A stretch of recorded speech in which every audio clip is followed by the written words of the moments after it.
Greetings from Career and Engaged Learning, the University Career Center, and the NAGEM Center.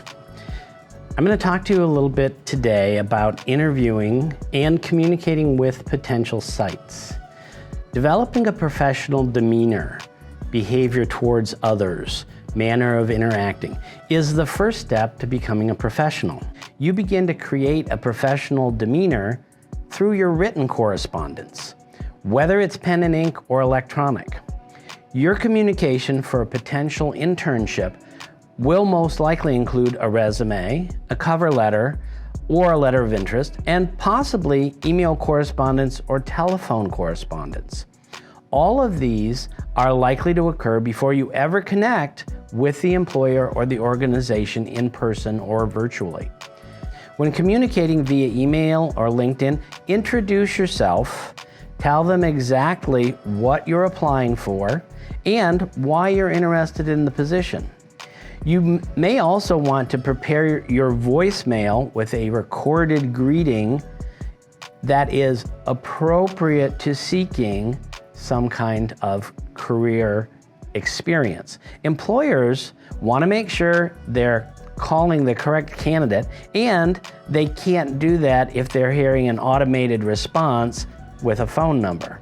So make sure that you have an appropriate greeting for your voicemail.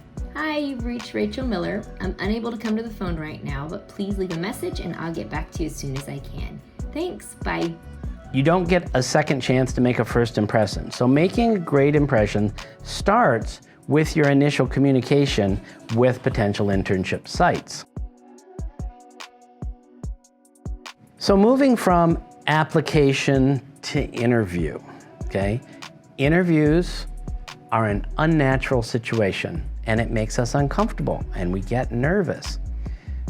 What we want to do is be confident and prepared to talk about what we bring to the table.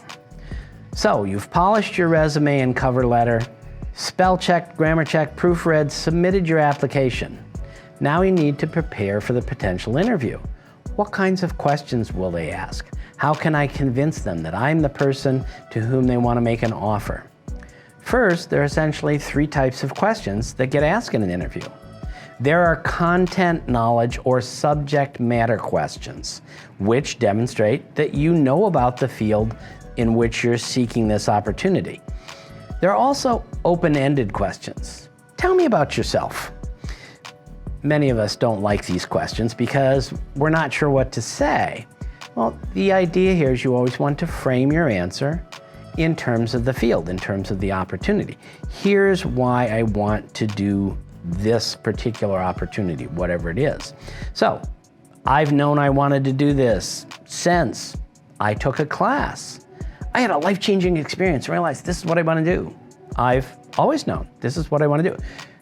The reason isn't what's important. What's important is that you know the reason and you're able to articulate that to the interviewer. So these questions give an employer some idea of the experience you've had and what you've learned from them.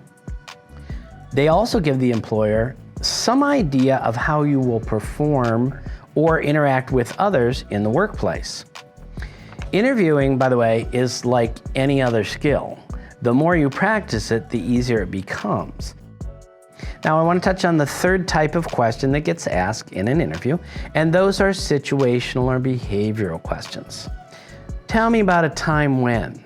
Give me an example of. We talk about using the STAR method, and it's very simple. It's situation, task, action, result. The STAR method allows us to have a framework on which to hang our answer. So the idea here is, tell me about a time when you confronted an ethical situation. What was the nature of the situation? How did you deal with that? So, situation, saw someone cheating on a test in a class. What was your task? Well, either you're going to confront the individual cheating or you're going to speak to the professor about this. So let's say that you decide to confront the individual and allow them to admit what they've done to the professor by a certain time. Check with the professor, have you heard anything from whoever you saw? And from there then the result, what happened. So either the student took responsibility and followed through, or you let the professor know what was going on and they dealt with the situation. But the STAR method is a way, again, to not go off on a tangent, not talk about irrelevant information, but to thoroughly answer those situational or behavioral questions.